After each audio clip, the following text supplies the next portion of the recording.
Cinema తారలు కూడా తరలి వచ్చారు ఓటు హక్కును వినియోగించుకునేందుకు. ఎస్ఎస్ రాజమౌళి తన కుటుంబంతో సహా షేక్పేట్లో ఓటు హక్కును వినియోగించుకున్నారు. అలాగే గోపీచంద్ శ్రీనగర్ కాలనీలో ఓటు హక్కు వినియోగించుకున్నారు. అలాగే మాగంటి సునీత, నవీన్ యాదవ్, దీపక్ రెడ్డి వాళ్ళ ఓటు హక్కును వినియోగించుకున్నారు. ఇక Hydraa commissioner Ranganath, city police commissioner Sajjanar సైతం తమ ఓటు హక్కును వినియోగించుకున్నారు. సో మొత్తం మీద కాస్త మందకొడిగానే సాగుతోంది. మరి చూద్దాం, ఇంకా 3 గంటల సమయం ఉంది.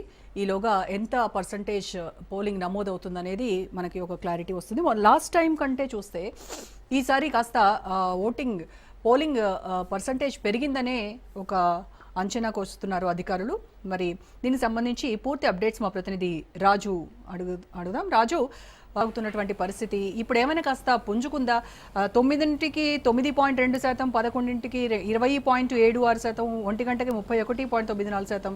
సో కాస్త మహిళలు, యూత్ ముందుకొచ్చి మరి ఓటింగ్ వినియోగించుకోవడం వల్ల ఈ పోలింగ్ శాతం 3 గంటల వరకు కాస్త పెరిగిందనే ఒక అంచనాకు వస్తున్నాము. సో ఏంటి పరిస్థితి? రైట్ రోజా, జూబ్లీస్ ఉప ఎన్నికకు సంబంధించి ఒకవైపు పోలింగ్ సామరస్యమైనటువంటి వాతావరణంలో జరుగుతుంది. అక్కడక్కడ కాంగ్రెస్ వర్సెస్ బీఆర్ఎస్ నేతలు అన్నట్లుగా ఒక పరిస్థితి మారినటువంటి పరిస్థితి ఉంది. ఎందుకంటే పోలింగ్ స్టేషన్ల ఎదుటనే ఈ యొక్క డబ్బుల పంపిణీ కార్యక్రమాలు చేపట్టారు. అంతేకాకుండా అటు ఓటర్లను ప్రలోభాలకు గురి చేసే విధంగా కూడా పలువురు నేతల వ్యవహార శైలి ఉన్నటువంటి పరిస్థితి అయితే ఉంది.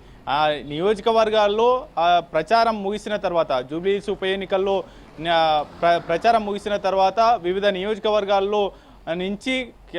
నియోజకవర్గాల నుంచి జూబ్లీస్ వచ్చి ప్రచారం చేసినటువంటి నేతలు అక్కడే మకాం వేశారు.